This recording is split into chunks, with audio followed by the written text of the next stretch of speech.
It's the Happy Families podcast. It's the podcast for the time-poor parent who just wants answers now. Glennon Doyle has written, I think, 3 bestsellers now.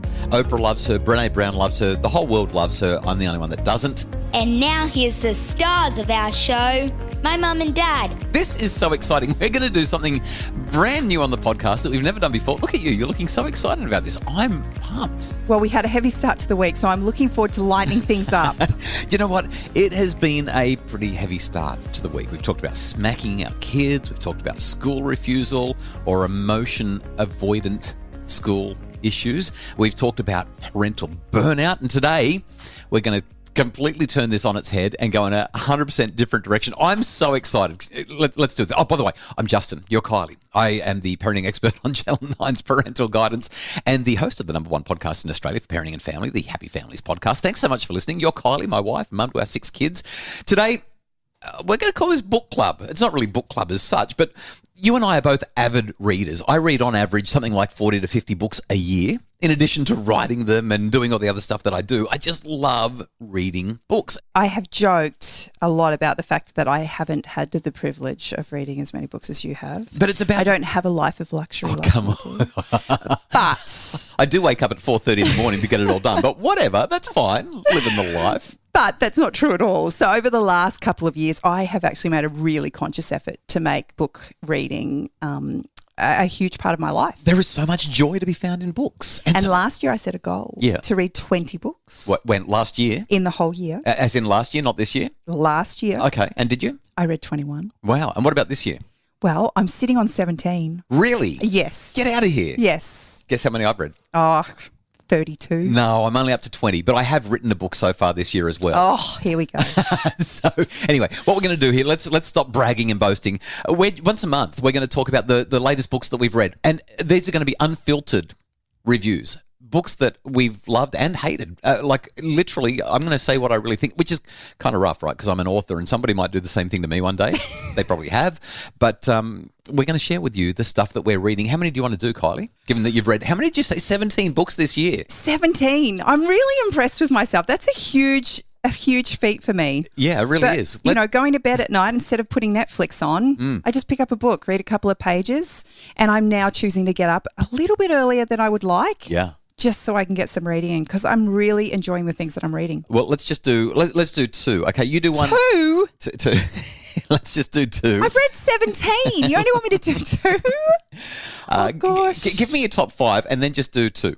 Okay, out of the 15 I've read. 17. You said 17. Oh, 17. Sorry, 17. Okay. Out of the 17 I've read, my top 5 would be Untamed by Glennon Doyle. Oh, really? Not in any particular order. Really? This is just my top you honestly 5. like that? I loved it. Do you know the funny thing is, you read my copy of it. I underlined and dog-eared so many pages of that book, but you also came across the abusive things that I said about what she was saying. I would hate to be in her head. Seriously. She's a walking, talking contradiction, but I think she's okay with that.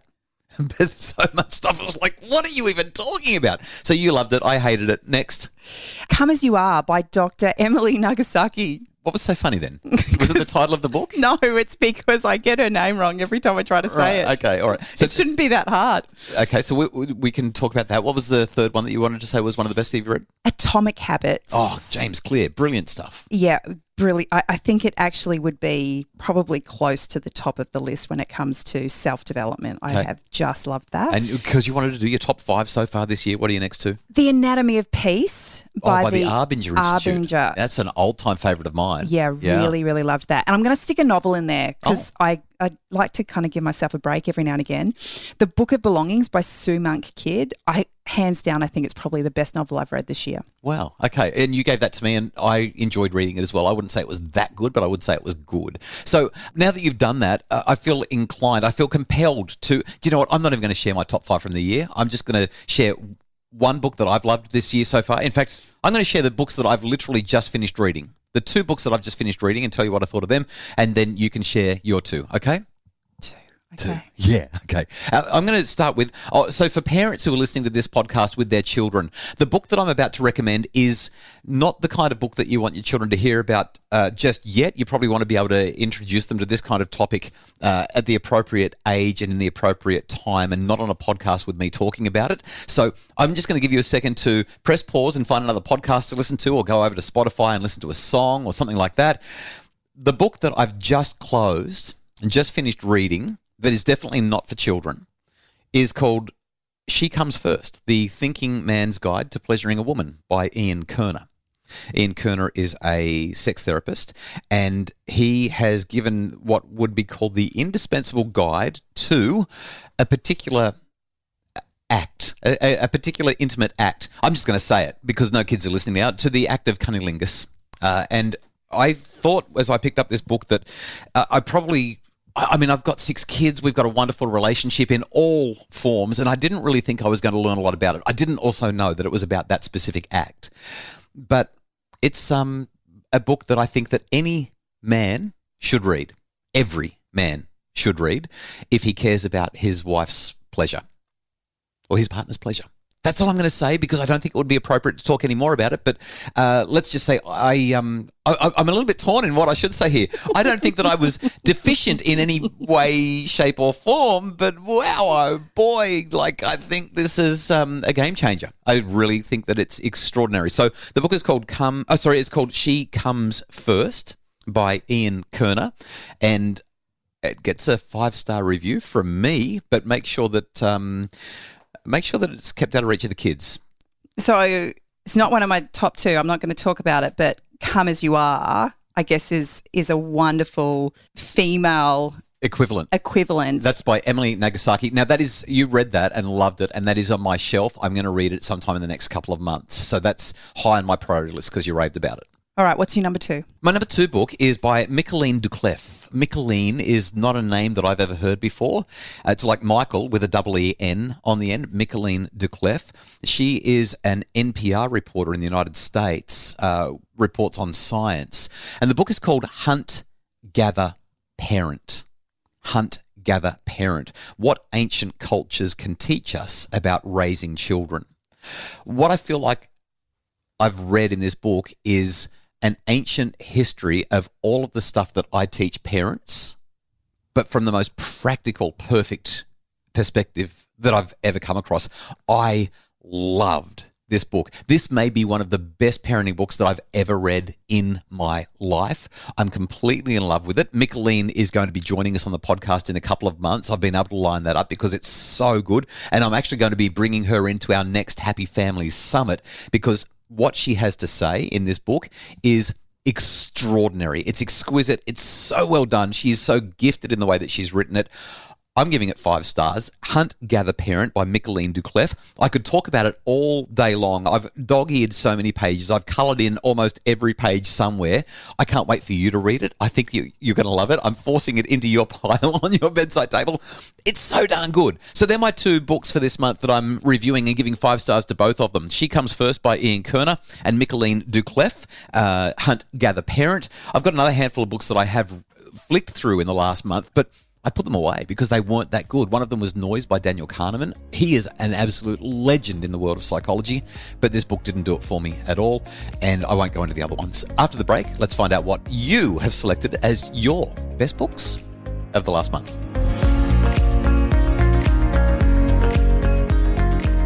If you have more than one child, there's a simple truth. They're going to fight, they're going to compete, and they're going to have relationship troubles. But the real secret isn't how to stop the fighting, it's how to teach them kindness.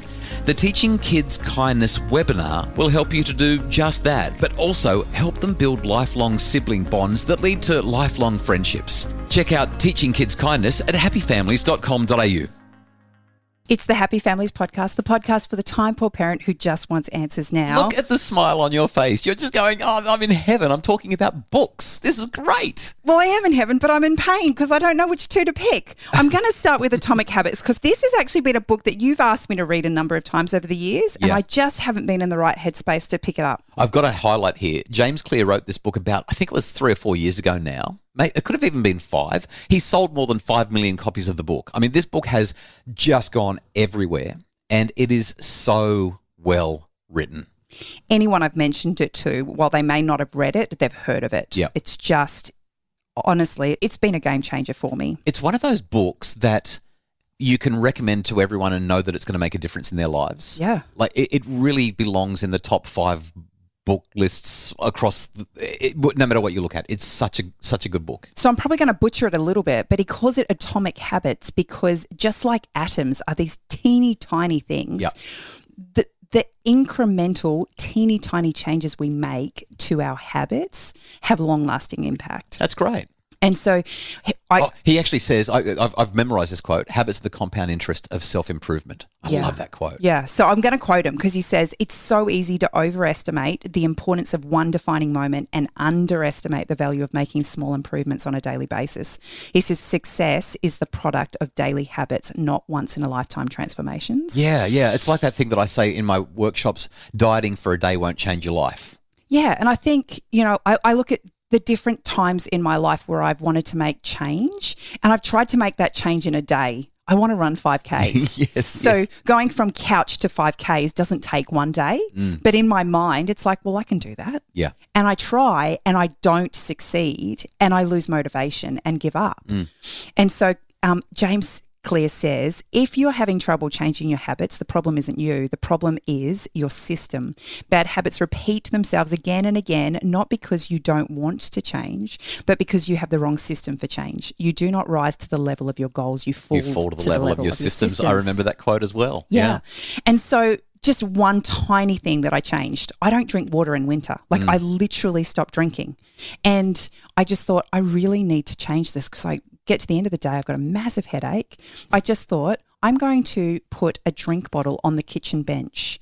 And the change was that every time I walk into the kitchen, which I do throughout the day 400 times, a bajillion times, is I just have to drink. It wasn't I have to drink a cup of water. It wasn't, any, quantity. It was just, I just have to pick that drink bottle up and drink. That has literally gone from not drinking anything till the end of the day when I have a headache to drinking 2.5 litres of water a day. That one tiny thing. Because it's about the system. And that's what I loved when I read the book. He basically says, stop trying to create a habit and instead develop a system.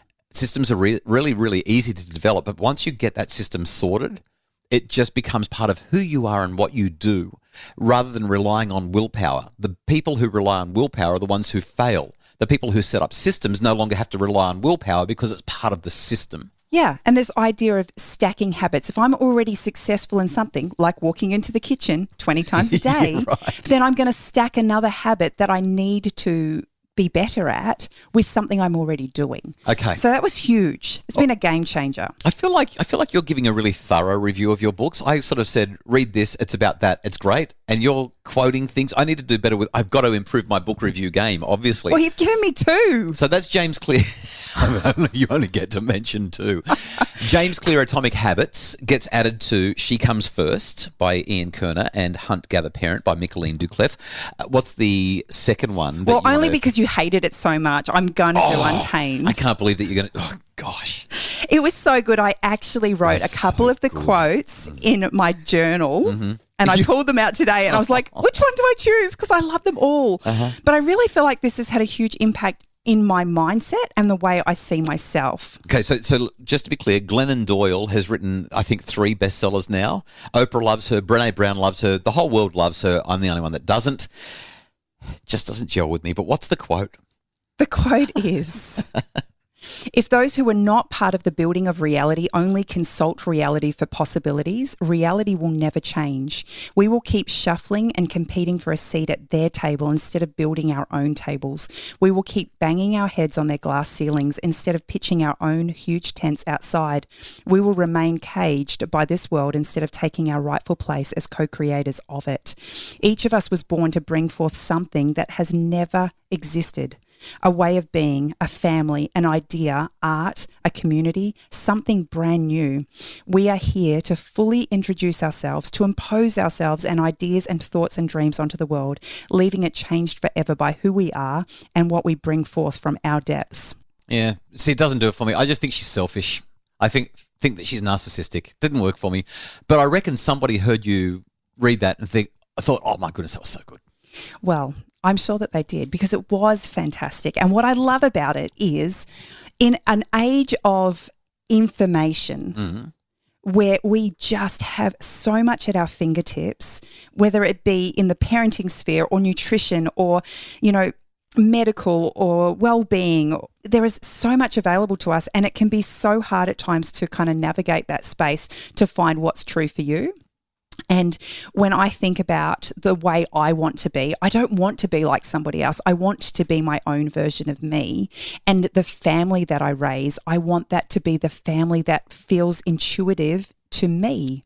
So as you and I share these parenting strategies and tips to help families be happier, they've come about because we have worked through a process to find things that fit us. And as people listen and hear from us and other people, they'll take from that what works for them. But the idea that I get to show up to the world as me is powerful. So I get that message. I really do. But to me, she presents as somebody who has every answer to everything. She knows it all. Yeah, but I don't have to take that from it. I can take from in the book. She doesn't even know how to buy her own plane ticket. I don't know how to buy my own plane ticket. Really? I'm sure. I just had an amazing weekend. Yeah. Last weekend because you weren't there. I had to get us on a plane, pick up the hire car, drive through Sydney. You're a grown woman. I've never done those things. How come? Because I just let you take over. I love the fact that I don't have to think about it, that I don't have to stress about it. It was very stressful for me, but I actually did it and it was really empowering to do it. Okay. But for so many people, we just fall in and do what needs to get done without thinking about things. That weekend, I had to think about it because you weren't there. And you nailed it. I think I did. Okay, so let's summarise because we've got to wrap this up. We could argue about that particular book all day. If you've read Glennon Doyle's Untamed, you loved it, let me know. Are you on my side or Kylie's side? Send us a voice memo and let us know what you think. podcasts@happyfamilies.com.au. I read it because my friend Rebecca Sparrow raves about Glennon Doyle, absolutely loves her to death. Love you, Beck. I will never pick up another Glennon Doyle book as long as I live. But you know what? You'll probably buy her next one as well. And look, I didn't agree with everything she had to say. But you love the book. But there was enough in there that I loved. So how many stars are you giving it? I'm going to give it 4. 4 stars. Oh, okay. All right. I was expecting the way you're raving about it that it'd look like 6 out of 5. Oh, you're hilarious. 4 stars. 4. Okay. And how many stars are you giving Come As You Are by Emily Nagoski? Oh, I think that's a 5. Uh-huh. Definitely. Okay. And I'm giving She Comes First 5 and I'm giving Hunt Gather Parent 5. So there are 4 books. We'll link to them in the show notes. You didn't ask me what I was going to give James. Oh, sorry. James Clear. That's a definite 5. Yeah, 100%. Same. So we will link to those books in the show notes, and you can, you can help us out. We get about 40 cents if you buy via Booktopia. So we'll share our link there so that you can jump online or buy it wherever you want, whatever. And we hope that you enjoyed this. It turned into a bit of an argument. I didn't expect that this podcast would get us both so fired up. I look forward to you reading a book that I loved that you don't love. There'll be plenty of those. I can't wait. This is going to be exciting. We'll be back in about another month with our next book club, book review podcast episode. Tomorrow, last day of school for Queenslanders. We're about to head into school holidays. We've got our I'll Do Better Tomorrow episode as we highlight what worked well, what didn't. It's all coming up on the Happy Families podcast, which is produced by Justin Rulon from Bridge Media. Craig Bruce is our executive producer. And for more information about making your family happier, we would love for you to join us in our Happy Families memberships because a happy family doesn't just happen. You can get those Happy Families memberships from as little as $13 a month, and there's so much value, and it makes such a difference for families who take advantage of it. All the details are at happyfamilies.com.au.